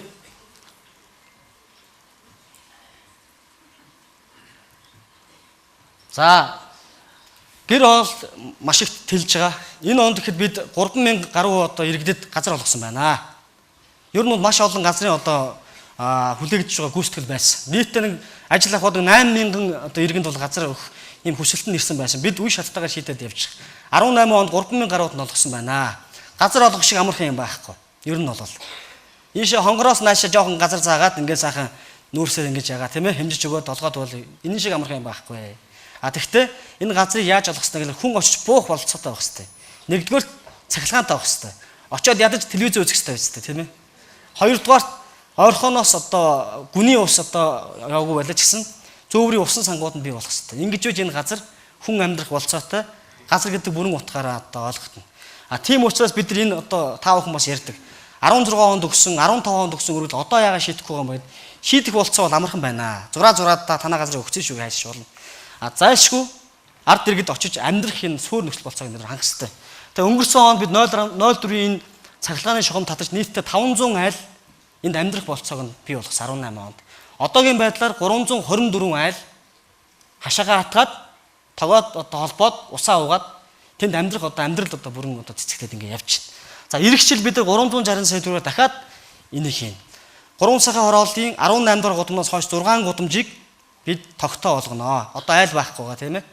За ингээр бол нэг 400 орчим айл бол дахиад тэнд шинэ одоо буух юм болцоо бас бүрдэх юм аа. Тэгээ энийг бол бид үе шаттайгаар шийдээд ингэж явнаа. За зам харгуу мэдээж их тавьж байгаа. 17 онд 3.3 км зам тавьж байсан бид. 18 онд бол 7.2 км замыг бол бид тавьж эхлүүлж явж байгаа. Энэ хавар гүйцэтгэл нь гарна. Та бүхэн бид н одоо энэ зарим уулзуур нь одоо нэг чанаргүй хийх юм шиг харагдаж магадгүй. Тэгтээ дахиж хүчилт хийгдэнэ. Өвөл болсон учраас зайлшгүй ажил өгсөн. Тэгээ энэ хавар бол хийгдээд бүрэн гүйцэтгэл нь гарнаа. За ингээд 4 замын уулзалт болоод ингээд явчих. За 19 онд бид нар шинээр зам барих уу гэдэг асуулт яригдана. 19 онд бол аймаг орон нутаг сумын төсөв дээр бол ямар нэгэн замыг шинээр барих тэгэхээр засмал зам шинээр барих төсөв бол суугаагүй. Мөнгө хөнгө болцоо бас таарах юм байсан. Харин бид нар 19 онд юу хийх вэ гэхээр суман дээр 200 сая, аймаг дээр 200 сая. Нийтдээ 400 сая төгрөгөөр зам барьж болох бүх одоо судалгаа, зургийн ажлыг хийж дуусганаа 19 онд. Тэгэхээр одоо энд зам тавих хэрэгтэй юм байна. Энд ийм өртөгтэй болох юм байна. Тэнд зам өртөгтэй гэдэг. Тэгээ энэ олон замуудыг бид нар өргөдөх гэж байгаа. Ер нь бол 3-4 замыг ийм 4 замын уулз ургаж өргөтнө. Ирээдүйд энэ сум 26 мянган биш 100 мянга магадгүй түүнээс илүү хүн амтай ийм том хот болох хэрэгтэй. Тийм учраас бид энийг одоо төлөвлөж ирээдүйдээ бас бэлдэж ажиллахгүй бол магадгүй Улаанбаатар шиг тийм ээ наран туул зах орохын тулд баг 3-4 цаг явж түгжирдэг ийм юм руу орноо. Одоо ч бас иймэрхүү юм явж байгаа. Тийм учраас шинэ трансууд бий болгож энэ одоо эрсдлүүдээс өрчлөн сэргийлэх чиглэлд бид нар энэ жил зургийн ажлыг бол хийж дуусгана гэсэн бодолтойгоор ингэ явж байгаа. Зургийн ажлын тендерүүд одоо зарлагдаад ингээд явж байна. Энэ замуудын онцлогийг та бүхэн мэднэ. Бид 16 оноос хойш хийж байгаа замуудаа дандаа 100% шийдэж байгаа. Хуучин зам тавиад ирээдүйд эх жил нь ирэг дээр нөхөлж хагаад мэдээж төсөв мөнгөний болцоо байгаагүй бах тийм ээ. Яалаа гэж дутуу хийж ямар ч удирдлага бодохгүй шүү дээ. Одоо бол харин энийг эсрэгээр бид 100% нэг хөвөлийг мөсийг хийчихгээд 7.2 км зам түүнтэй тэнцэх хэмжээний одоо явган хүний зам яг тэрнтэйгээ тэнцэх хэмжээний гэрэлтүүл юм шийдээд ингээд явж байгаа. Тэр утгаа зарим хэсэгт нь бололцоотой хэсэгт нь дугуун зам шинээр нэмж барьж ажиллаж байгаа. Энэ жилийн одоо энэ зам дээр шил 2.4 км дугуун зам 3 сайхан хорооллын явартал тавигдж байгаа ш тийм ээ. Ийм байдлаар одоо бид бас зам харгуу тавьж байгаа. За дулааны шугам шүлжээний чиглэлээр бас мэдээж өнгөрсөн онд бид нэг километр 500 орчим метр дулааны шугам тавьсан байна. Тэр нь бол энэ 3 дугаар одоо багийн одоо орчим бол хийгдсэн байгаа. Хүмүүс ярьдаг агарын бохирдол ярьж байгаа. Яалтаа дулаан тавьж өгөх хэрэгтэй гэж ярьдаг шүү дээ. Тэгэхээр энэ дулаан бол асар их өртөгтэй. Бараг одоо 1 км 1 тэрбум орчим төгрөгөөр хийгдэх шаардлагатай. Бид сая өнгөрсөн онд дунд цаахны 4 дугаар баг одоо ингэ гэрэлтэй таах юм. Гудамж болгонд гэрэлтэй. Тэр гэрлийн урт жишээл бол 7.9 км. 7.9 км. Хэрвээ бүх гудамжинд дулаан тавина гэх юм бол бид нар 130 орчим километр дулаан тавина. За 130 орчим километр дулааныг тавих мөнгө гэвэл асар их мөнгө гарна шүү дээ. Тийм учраас бид нар бас л ялгаа авахгүй хамгийн түрүүл тавихаас нь эхлээл явж байгаа. Ядаж энэ 3 дугаар баг дээр янданггүй болоо гэдгийг төлөвлөгөө тавьчих. Тэгээд энэ одоо байдлаар бид ажиллаж байгаа. Өнгөрсөн онд 1.5 км-ийг тавьсан. Энэний үр дүнд бол 50 аж ахуй нэгж төвд одоо утаа байгуулдаг байсан та бүгд мэднэ тийм ээ. Нэрийн зохиж хэлээд яах вэ? Энэ жил бол утаагүй болж байгаа. Цаашдаа энэ бол агарын бохирлолт хүний амьдрал ахуйд маш хэрэгтэй. Ийм хөрөнгө оруулалт энэ жил бид бас өргөжлүүлж тавина. Энэ жил бид одоо төрийн байгууллагууд эхлээд ямарчсан бүгдээрээ 100 одоо ямар нэгэн байдлаар дулаантай холбогдож чигээд явж байгаа. 4, 8 дугаар одоо сургууль цэцэрлэгийн орчмыг бас нэгдсэн дулаанд холбохж төлөвлөгөөнд туссан байна. 1-р баг, 7-р багийн дулаанд холбооно. Жаал уулын 1, 2 дугаар гудамж гээд ингээд бас тодорхой одоо хэсгүүдэд бага мөнгөнийхөө хүрээнд дулаанаа бас тавина гэж ингэж таацж байгаа. За энэ зам харгуй бүс рүү ярьсан. Монгол улсын хэмжээнд хамгийн урт дугуйн замтай аймаг манай сум болсон. 6.9 км дугуйн зам тавьсан. Энэний тарансыг та бүхэн өөрөө надаар хэлүүлдэг мэдэж байгаа. Улаанбаатар таад анзаарсан баг дугуйн зам гээд явган хүний замаа ингээд дундуур нь ингээд зураас татаад дугуйны дүрс дурчглаарэ дугуйн зам байгаа. Харин гадна дотноос ирсэн хүмүүс бол бодтойгоор өмнө говчууд дугуйн зам гэдэг ийм стандарттай байх хэрэгтэй байна гэж одоо харж байгаа. Тийм учраас манай дугуйн зам бол бас улсын хэмжээнд жишг болж байгаа. Дугуйн замын гол одоо утга учир нь Монгол улс данхуудаа эсвэл хамгийн их гэдэгтэй биш. Дугуйгаар хүмүүс хичээлэх хэрэгтэй тийм ээ. Тэгжээс дахиад нөгөө төрөний миний ярьсан эрүүл мэндийн одоо суур одоо нөхцөлд бас бүрдүүлэх юм болцоотой. Одоо бүх байгууллагын гадна ямар ч сан 5-5, 2-2, 3-3 дугуйн одоо бас нэг юм зогсоолуудтай болсон ба та анзаарвал хүмүүсийн дугуйгаар одоо явах одоо тооч бас нэлээд олцорч байгаа. За мөн дугуйн зам, явган замыг дагуулад ингээд баахан санал хийсэн байгаа. Сайнтай муутай зөндөөл яаж байгаа. Зарим чанартай л гэж ярина, зарим зөв юм байсан байна л гэж ярина. Гэхдээ бидний хувьд эрсдлээс айхгүй ажил хийх хэрэгтэй. Хэрвээ хэн нэгнээс муулуулна эсвэл хэн нэгэн шүүмжлэнэ гэдээ айгаад ах юм бол ямар ч ажил явахгүй. Тийм учраас дийлэг холтон зориулж олон хүн одоо энэ асуудлыг мөн дэмжиж явах юм хийх хэрэгтэй гэдэг ахмадууд ялангуяа санд гаргасан байхгүй юу. Та нар ч асар их одоо явган зам тавьсан байна. Тэг ингээд тэр замаар чи явхлаар ядраад байна. Хажуулаад суух нэг ганц сандал хэрэгтэй байна гэд. Тэгээ сандал тавьсан, хогийн савтай тавьсан. Та бүхэн анзаарсан. Фэйсбүүкээр дүүрэн шүүгсэн. Яахаараа сандалынхаа хажууд талд хогийн сав ингээд тавьчихдаг юм бэ. Тэгээ болохгүй шүү дээ. Үнэхээр болохгүй байсан. Тэгээд энэ олон түмний одоо энэ зөв шүүмжил гэдэг бол ажлыг зайлшгүй шайлжруулдаг. Тийм учраас бид нар энэ шүүмжлийг хүлээж аваад хогийн савныг арай нэг хол 1 метр 20 зайтай энэ тавьсан байгаа шүү дээ. Тэгээ ийм байдлаар ингээд тавьж байгаамаа.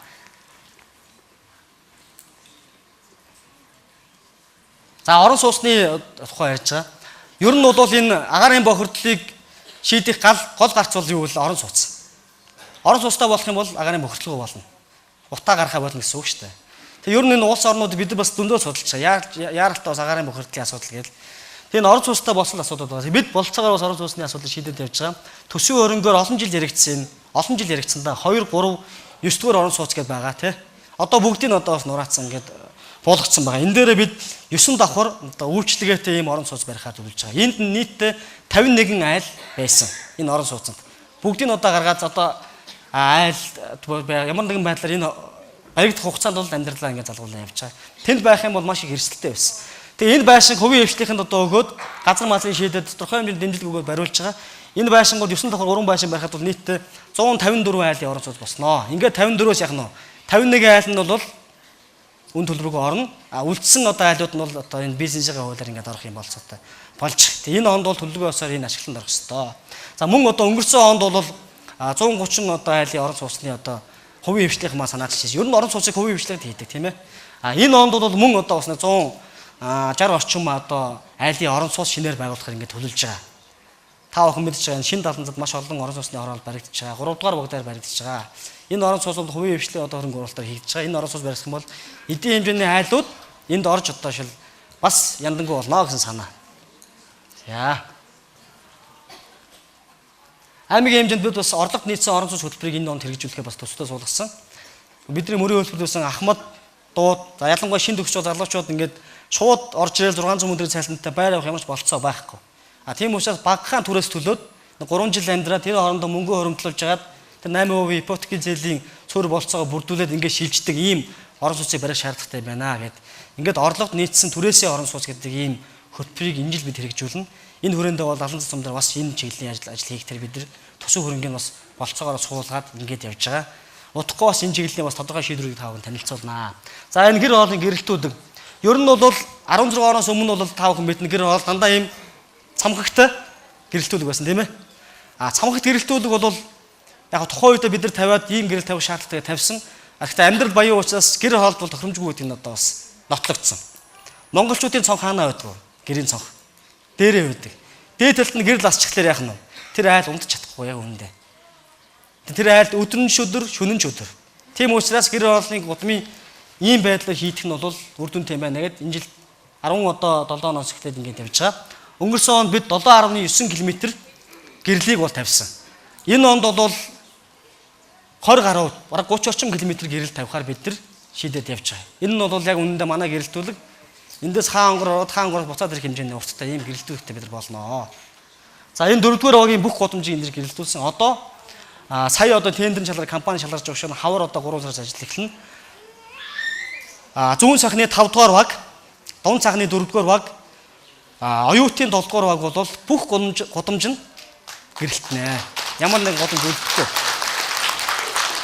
Цаашдаа бид энэ жилдээ багтаагаад зураг төсөн болцоотой явчих юм бол хан уул хорооллыг бас гэрэлтэлье гэж ингэж зарж байгаа. Тэгээ үе шаттайгаар шийднэ. Ер нь бол бүрийн эрхийн хугацаанд болж ивэл 100% болж чадахгүй шүү дээ. Ягаад гэвэл энэ жил гэрэл тавьж байгаа ирэх жил дахиад бид нар чинь газар олгоод яваад байгаа учраас 100% чадахгүй ч гэсэн одоо эрт үүссэн суурьчлийн одоо хороолуудаа болно гэрэлтүүлчээ гэсэн ийм зорилго тавиад явж байгаа. Гэрэлтэй болно гэдэг бол энэ тулгаа жилгийн гахаас аюулгүй одоо бүх чиглэлийн юм бол сангагдах юм бол суурь нөхцөл болцоо бүрднэ.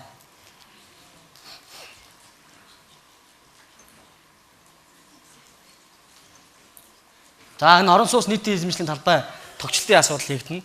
3.3 тэрбум төгрөгөөр бид 3 дугаар багийнхаа одоо хуучин орон сууцнуудын одоо аюулгүй байдлыг хангаж гадна талын басаатын шинээр хийх. За мөн одоо бүх хаалгануудын одоо коттой хаалгуулах гэдэг ингээд юмнууд хийж байгаа. Мөн одоо энэ тусны 4-5 хүүхдийн тоглоомын талбай шинээр байгуулна. За мөн одоо байшингуудын гадна талд асфальтын жижиг хэмжээний замууд, зогсоолууд, гэрэлтэлгүүд ингээд шийдэх юм аа. Энэ жил ер нь бол энэ Далангийн 3 дугаар огийн бараг л байшин болгоны гадна талд тогтчлт үйлчлэгээний бүх юм хийгднэ. Ийм жил болно. Ер нь бол 20-30-аад орон сууцны гадна талыг янзлахаар бид нар төсөвтөө суулгаад зургийг хийлгээд тендерт одоо компанид шалгараад энэ хавар эхлэхээр болж байгаа. Тийм учраас энэ жил бас бид нар энэ жил их түүх тааныхаа 555 жилийн ойг тэмдэглэж байна тий. Аймаг орнотгоо бас өнгө үзэмжтэй болох хэвээр, аюулгүй болох хэвээр. Энэ хүрээнд бол энэ ажлууд бас хийгдэхээр зорж байгаа. Энэ ажлыг бол манай энэ 3 дугаар огийн иргэдийн хурлын дарга төлөөлөгч иргэдийн хурл нарыг мэндэ тэргүүтэй хүмүүс бол өөгөө хөөцөлдсөн. За ийм ажил байгаа. За энэ камер бас нэлээд ярьж байгаа. Тэгээ камерын ажлыг одоо нэг тэрбум орчим төгрөгөөр бас камерч болох. Ямар ч гэсэн энэ төвийн 3 дугаар бага тэгээ засмал зам дагсан хэсгүүдэд бол бид энэ 100% камержуулахаар ингээд зургийн ажил хийсэн. Тендерт компани шалгарсан байж байгаа. Монгол улсад энэ камер хийдэг толгой хэдхэн компани байд юм бэ? Маш одоо том сайн компани. Тэгээ нөгөө ярьдаг шүү дээ MCS гэсэн компани байдаг тий. MCS компани одоо энэ салбар ийм технологийн нэлээд сайн ийм компани IT Zone гэдэг компани энийг одоо хийхэ шалгарсан. Тэгээ энэ хавар одоо ажил нь хийгдээд ингээд явнаа. Энд баригдах юм бол энэ дугаар илрүүлэгчтэй камертай болно. Тиймээс одоо бид нар хуучин ингээд 4 замын уулзал зогсоод гэрлэн тохиог шууд ингээд гардаг байсан. Харахгүй байгаа юм чи яадаг ингээд хин л хараг гэж бол ингэж харж явдаг байсан. Одоо тийм байхгүй. Камера зургийг намнаа. 2 хоногийн дараа биелэн дээр яах нь вэ? Цагдаагийн газрын торгуул очноо. Торох гээд байгаа юм биш. Хэрвээ магадгүй энэ талд үүсэн машин хоёулаа яг ингэж бодоод газ гарчигээд мөргөлдүүл яах вэ? Хүний амьнаас эрсдэх байхгүй да. Тийм учраас бид энэ хяналтын систем камерыг бол зайлшгүй хийх хэрэгтэй байна. Тэгээ ингэж яаж энэ одоо аюулгүй эрсдэлгүй одоо орчинд амьдрах хүмүүсийн юм болцоо боломж бүрдэх юм аа. Тэгээ нэг ийм камерын ажил хийж байгаа нэлээд дуйссан. Одоо энэ хавар хийгдэнэ.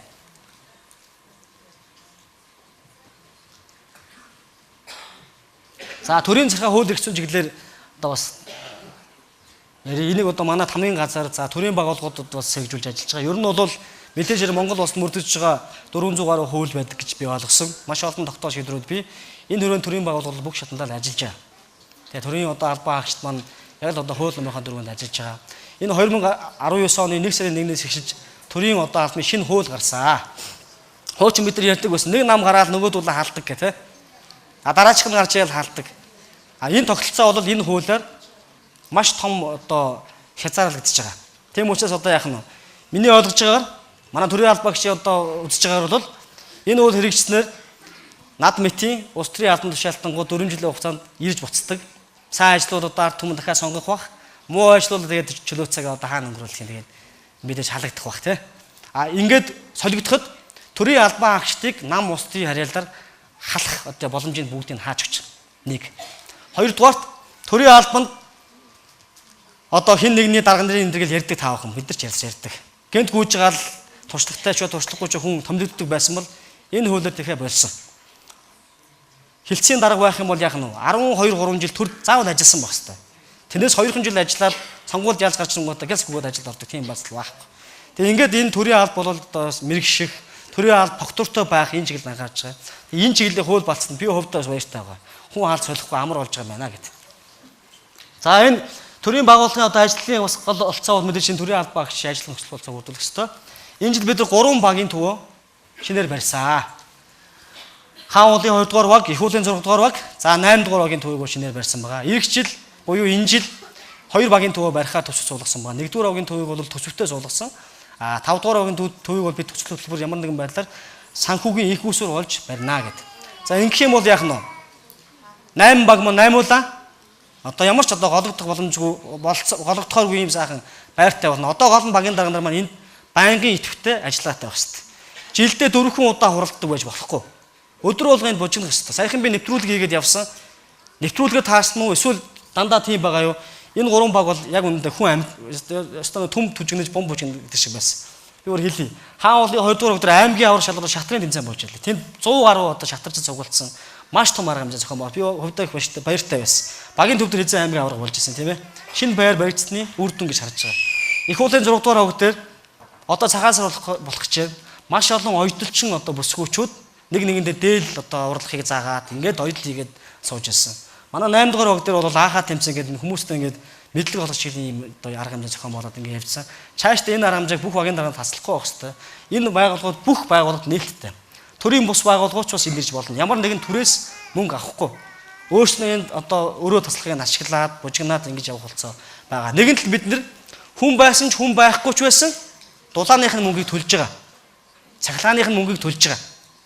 Тэгээ нэгэнд мөнгө гаргаж зардал төлж байгаа юм бол эзэнтэй байх хэрэгтэй. Тийм учраас одоо энэ л ус манай иргэд бусад төрлийн байгууллагууд одоо байшин хайдаг хүмүүс байх юм бол тийм ээ. Арга хэмжээнүүдээ зохион байгуулалтад бүрэн болцоотой болсон шүү. За арх тамхины тусгай зөвшөөрлийн тоог аль болохоор бууруулах чиглэлд ажиллаж байгаа. Ер нь бол хувь хүний хувьд ч гэсэн би энэ арх зарж байгаа хүмүүст их дургу. Тэгтээ мэдээж хэрэг одоо энэ одоо чөлөө зах зээлийн хувьд хүмүүсийн хэрэглээ тийм ээ. Зарах бах. Тийм учраас энийг бууруулж байгаа. Та бүхэн графикыг харж байгаа та он шатаар 16 оноос хойш дандаа буурсан байгаа. Архины тусгай зөвшөөрөл. Манай сумын архины тусгай зөвшөөрөл халуун хэд үлээ 4 дахин мөлөө. 3 дахин тийм. Энэ аймгийн төв дээр байх ёстой хэмжээнээс 3 дахин илүү олгогдсон байгаа. Одоо баг багаар бууруулна. Тэг ямар ч гэсэн ингэ дүү шатаа бууруулж байгаа 18 он. Тэгээд мэдээж хэрэг бас олохгүй болохгүй юм байлээ. 50 сая эсвэл 100 сая 200 сая төгрөг зарцуулаад маш том байшин бариад амжиргаагаад ажиллах сайжруулахад хүн банкнаас зээл аваад хөдөлмөр гаргацсан байгаа шүү дээ. Тэгээ энэ хүмүүс бас олохгүй бас болмоор юм байлээ. Тийм учраас аль болохоор бууруулж бид бас анхаарч ингэж ажиллаж байгаа.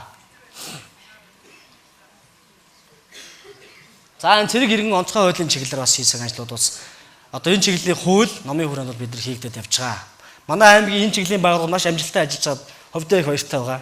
Аймгийн цагдаагийн газрын дарга Хурандаа Наранбаатар энэ жил 2018-ийнхаа ажлаар Монгол улсын шилдэг өдөр гэж болсон байна. Цагдаагийн салбарын. Энэ 21 аймгийн 9 дүүргээс гэсэн.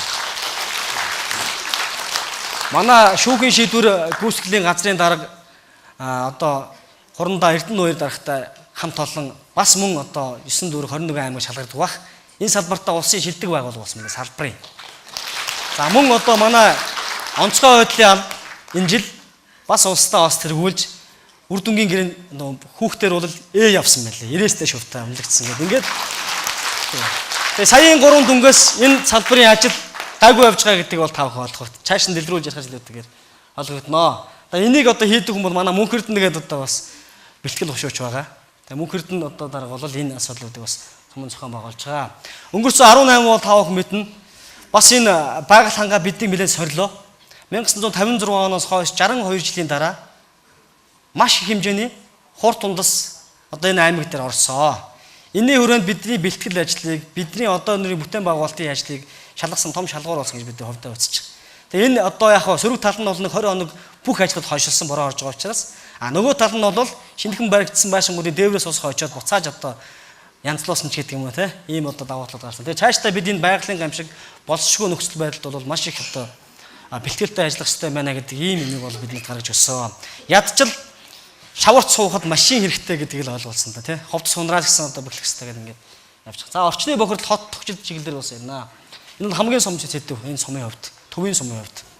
За энэ 8.8 тэрбум төгрөгийн одоо өртөгтэй биологийн цэвэрлэх байгууламж байгуулж байгаа шүү дээ. Одоо нус цэвэршүүлэх байгууламж доор барьж байгаа. Яг нь бидний нүднээс далд учраас хүмүүс нэг харагддаг баг. Гэхдээ маш том хөрөнгө оруулалт энийг хийж байгаа. Энэ одоо төсөл хөтөлбөрийн хүрээнд хэрэгжиж байгаа. Тэгээ энэ одоо хийгдэх юм бол энэ усыг саарл усыг дахиж ашиглах юм болцоо бол бид нар бас бүрдэх юм аа. Тэгээ ер нь бол бас манай аймгийн хувьд шилжсэн төрөөчийн орол дээр анх бидний энэ цэвэрлэх байгууламжаа зөвхөн 1-р 10 жил зориулж хийсэн энэ аймаг. Тэр үед бол бид нар цөөхөлөө байсан баг. Одоо бол бид 26 мянга болсон. Албан ёсны. Тэгээ одоо ирж очиж байгаад нийл бол 30-40 мянга болчиход байгаа шүү дээ. Тэгээ асар олон байшин барилга нэмэгдсэн тийм ээ. Тэгэхээр энэ хүчин чадлын зайлшгүй шинээр хийх ёстой гэдэг энэ ажлууд бол хийгдээд ингээд явж байгаа. Энэ ондоо багтаагаад дуусгахын төлөвлөгөөтэй явж байгаа.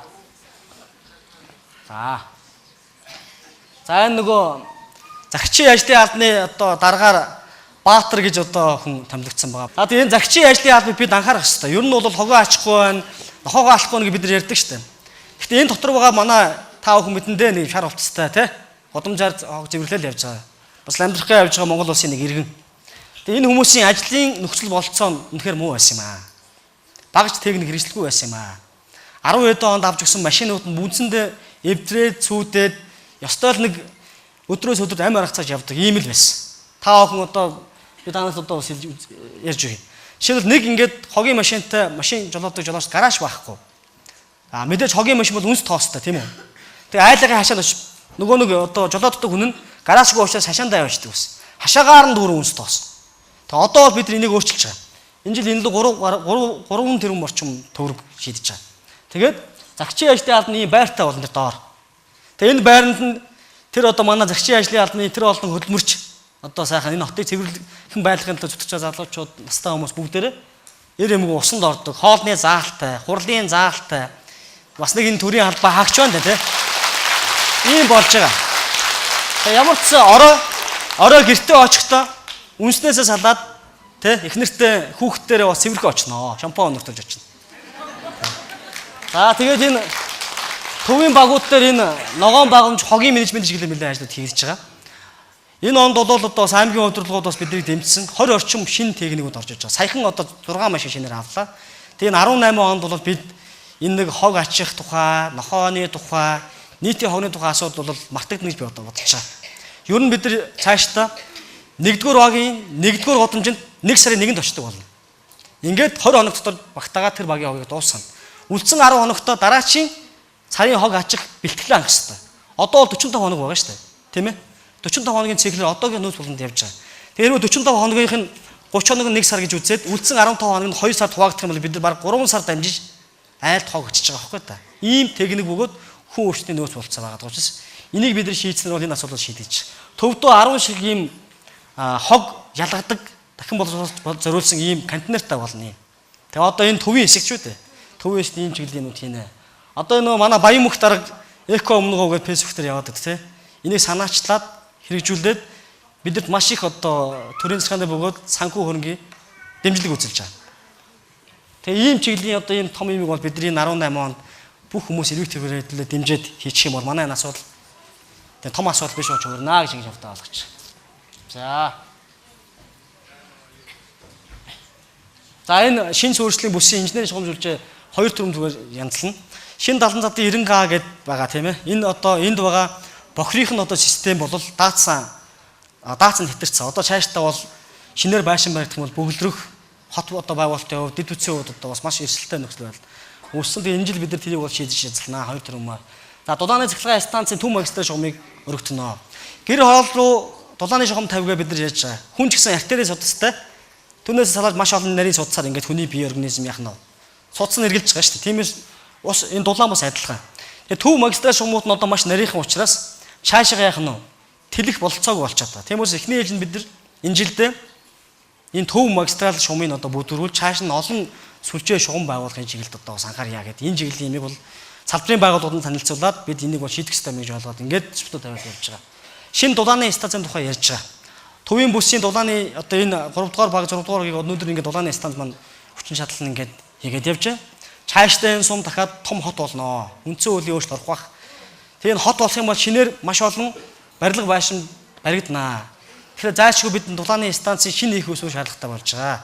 Тэгээ энэ шинэ дулааны станцыг байгуулах чиглэлд бол аймаг орон нутаг бодлогын хувьд хөөцөлтөд ингээд явж байгаа. Салбарын яам зөвшөөрөх юм бол Energy Resource гэдэг компани хувийнхаа хөрөнгөөр 100% хөрөнгөөрөө хандвар барьж өгөөд амарчаад байгаа.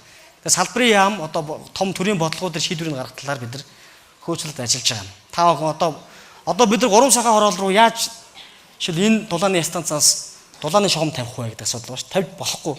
дулаан очихгүй шүү дээ. Наан тасар чинь одоо явахгүй. Тийм учраас тэр хавьтан дулааны станц байгуулаад тэр хавийг ингээд тижээх ч юм уу. Ийм системээр зайлшгүй явах шаардлагатай байгаамаа. Тэгээ шинэ дулааны станцын асуудал бас яригдж байгаа. Хэзээний цаг биелэх баха. За хүнс хөдөө аж ахуй үйлдвэрлэлийн чиглэлээр 18 оныг одоо эрүүл мэндийг дэмжих жил. За тэгээд бүтээн байгуулалтын жил зарласан 19 оныг бол аймаг энэ хүнс хөдөө аж ахуй үйлдвэрлэлийг дэмжих энэ чиглэлд одоо зарлж байгаа. Дээрээс нь салбарын хувь соёлын одоо жил бол зарлж байгаа шүү дээ.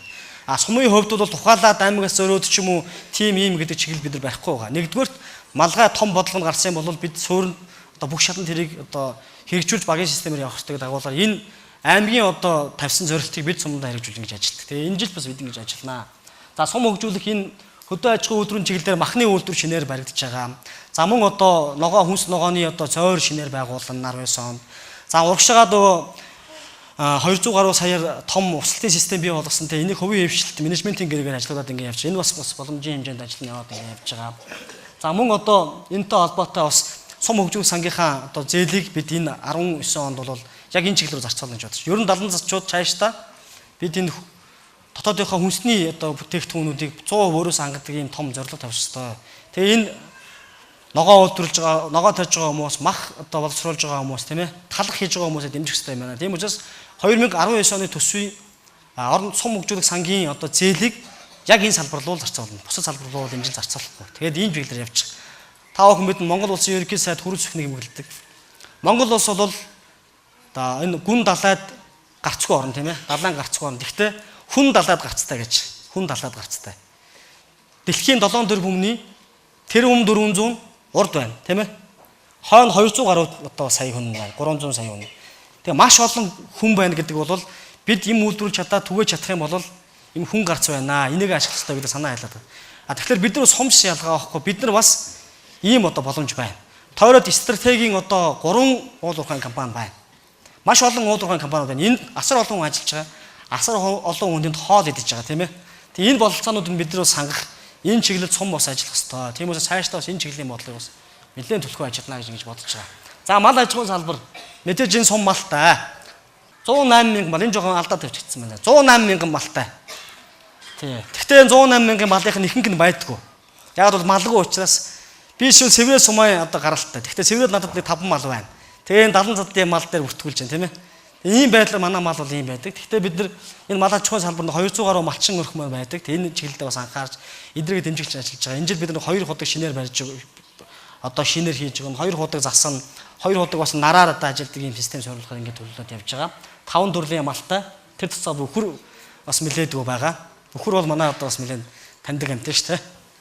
Гэхдээ цаашдаа бид энийг 70 сум бол энэ бэлчээрийн мал аж ахуйн сэдвүүтэйгээр фермерийн мал аж ахуй, суурин мал аж ахуй орох ёстой. Энэ чиглэл рүү бид бас анхаарч ажилланаа. Тэртээдгүй бид нар бэлчээргүй учраас энэ мал аж ахуй бол ийм чиглэлд бас явна гэсэн бодолтой байгаа. Дээрээс нь энэ одоо 19 онд бид энэ хотынхоо тодорхой хэсгийг ингэж координат хийжгаад малгүй бус болгож зарлах ийм одоо төлөвлөгөөтэй байгаа. Тэгээ 100 хэдэн ногоо тарих юм, мод тарих юм. Нөгөө өхрүүд нь шүнжигээ одоо бид нар ямар аймгийнхаа дөрвөн болонд зогсчихолтой байна шүү дээ.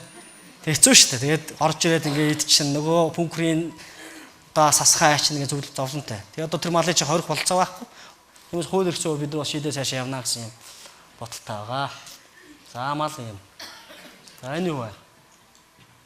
За малчуулга төсөл мэдээж хэрэг халамжийн чиглэлээр малчуулга төсөл малчтаа бас явуулж өгдөг. Энэ жил 5 айлд байгаа гэсэн байгаа. За ургац. Ургац бол ургацын нийт одоо тариал тулал энэ жил 4% өссөн байгаа. Та бороотойчлаа, хуртайчлаа тийм ээ. Тийм учраас одоо цаашдаа бас энийг бид нэмэгдүүлэх ёстой, уул уурхаанууд нийлүүлэх ёстой. Тэг энэ одоо ургацыг хадгалах бололцоо байдгүй. Их бага. Тийм учраас энийг нөөцлөх одоо нөгөө түрүү ярьсан ногооны зойр шинээр байгуулахаар бас ингээд энэ жил төсөвтэй суулгаад ингээд явж байгаа.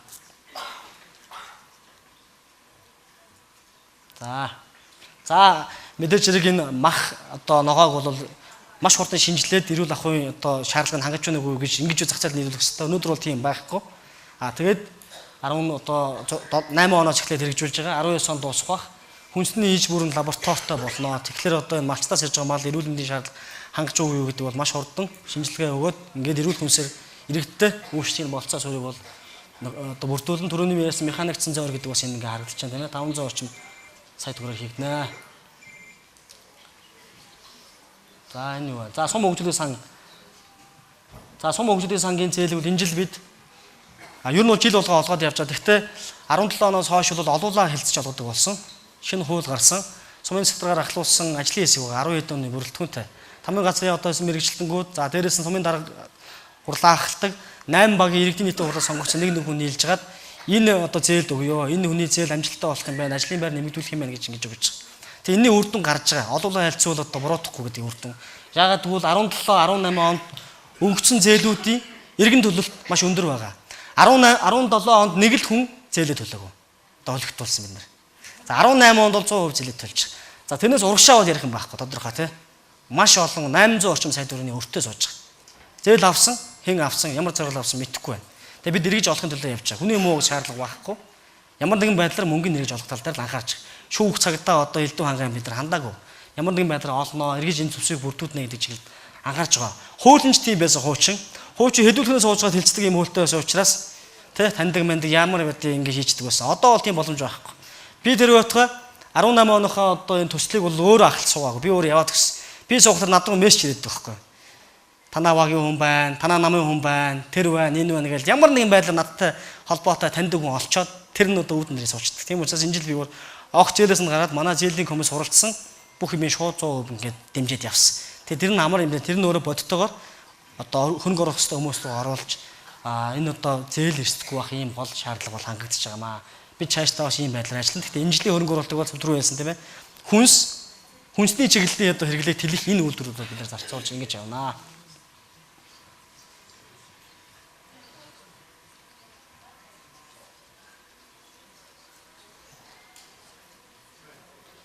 За тэгээд миний одоо ерөнхийдөө өгөх мэдээлэл ингээд бас энэ үрээд ер нь өндөрлж байна. 26 27 онд бид 8 багийнхаа иргэдийн нийтийн хурлыг хийнэ. Та бүхэн хуралдаа ихэвчлэн оролцож хүмүүсээс хэлээрэй.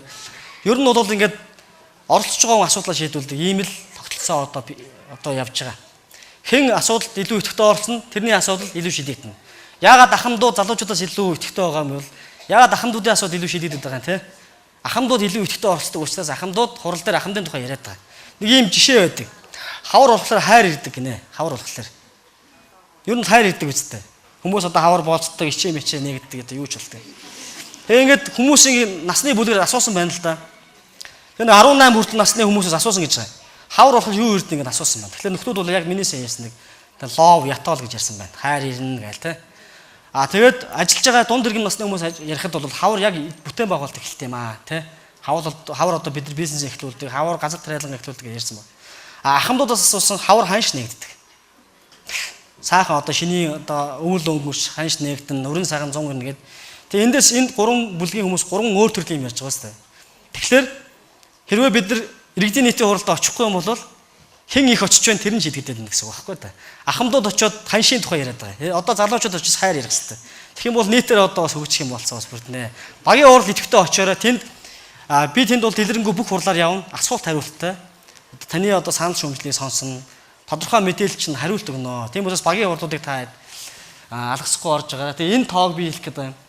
2018 онд сумын одоо төсөв бол олон их усс бүрддэг. Нэгдүгээрт улсын төсөв гэж байна. Хоёрдугаарт орон нутгийн төсөв буюу аймаг сум өөрөө олдог төсөв. Гуравдугаарт хандив тусламж буюу төсөл хөтөлбөр. Дөрөвдүгээрт хувийн хвшлийнхэн маань амьдрал ах уу тийм ээ бизнесээ хөгжүүлэхийн зорилгоор хийсэн хөрөнгө оруулалт. Инээс одоо бүрдэж байгаа асуудал шийдэгддэг. Тэгэхээр 2018 онд бид хувийн хвшлийг орхиод төрийн одоо мөнгө хандив тусламжаар нийтдээ 70 тэрбум төгрөгийг бүтээн байгуулалтын жил 70 суманд зарцуулахаар төлөвлөсөн. Үүний 85 орчим хувь нь биелсэн. Та бүхэн мэднэ музей жишээлбэл өнгөрсөн онд бүрэн биелдэг учраас энэ он шилжиж байгаа тийм ээ. Тэгээ бүтээн байгуулалтын жил бол зарласан. Хэдийгээр энэ жил бид нар бүтээн байгуулалтын жил биш ч гэсэн энэ жил бид саяын төсвүүдээс нийлээд дахиад 2 тэрбумаар илүү буюу 72 тэрбум төгрөгөөр ажиллаа төлөвлөсөн байгаа. Тэгэхээр энэ жил 70 сумын хувьд бүтээн байгуулалтын давлгаа дахиж үргэлжилнэ гэсэн юм санаа байна. Ийм төсвийн орлого бүрдүүлээд болж байна. За тэгээд миний яриаг зарим нь одоо маш ихэвчлэн сонссон баг, зарим ч бас одоо биологийн зарчмаар унтаж царай сонссон баг. Ямар ч гэсэн мэдээллийг маань сайхан сонсон та бүхэнд баярлалаа. Цаг гаргаж ирсэн төрийн албан багш нартай маш их баярлалаа. Тэгээ 2018 оны та бидний амжилтыг Монголын төр үнэлсэн. Монгол улсын ерөнхийлөгч Шалтмаагийн Баттулга жилд одоо ганцхан удаа олгодог бүтээн байгуулалтын их бүтээн байгуулалт олгодог төрийн гэргээгээ бол 70-ууд олгосон байгаа тийм ээ. Шинэ 70 удаа бүтээн байгуулалт бол төрийн гэргээ авсаа.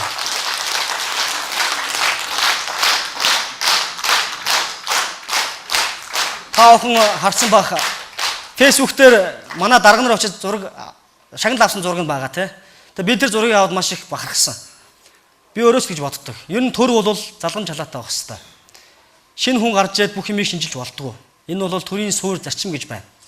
Одоо Монгол төрийн хар ухаан, Монгол төрийн хар хүний ухаан гэж яддаг тийм. Төрийн хар хайрцаг гэж бас бид нар ярьдаг. Тэр дээр шагналыг өнөө цаг үед Өмнөг аймгаа өдөж бүтээн байгуулалт хийж байгаа Наранбаатар дарга өнгөрсөн цагийн хугацаанд бас энэ аймгийг 8 жил одоо бас өнгөтэй утаавж явсан Бадраа дарга тийм ээ. За энэ одоо 70 задын шинэ бүтээн байгуулалтыг анх санаачилсан Хоохрын Бадамсүрэн гэж Эрдэнэ дүүлрийн захирал энэ гуруула гардаж авсан.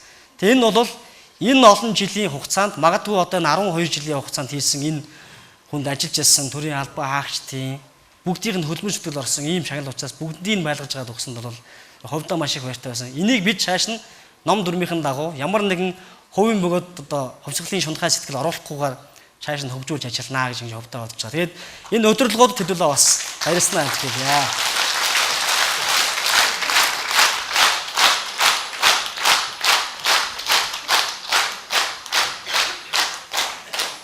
Ерөнхийлөгч ban сүүлийн үед өмнө говьд бас ялэгтэй байгаа та бүхэн мэднэ.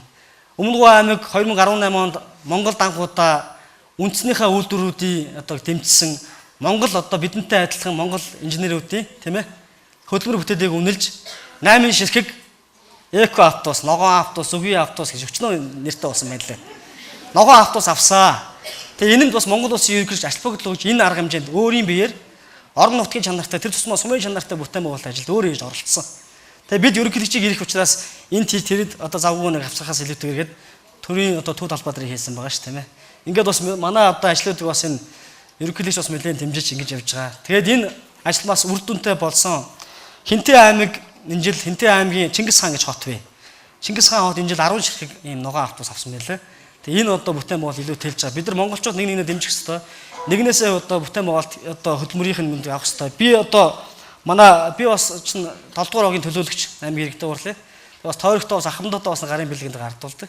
Тэгээ энэ жил бол бас би энэ аймгийн төв дээр одоо хийж байгаа уул боо хэрцэг хийдэг те цехүүдээс бас борцог авч байгаа. Ингээд хэдүүлээ бас цагаан сараар болж ивэл те чандар нь та нарт таалагдчихвэл аль болохоор энэ суманд хийгдсэн энэ аймагт хийгдсэн бүтээн байгуулалт энэ аймагт хийгдсэн одоо тэр одоо хүнсний юмнуудыг авч хэрэглүүл эргээд тэр мөнгө чи эндээ үлдэж тийм ээ.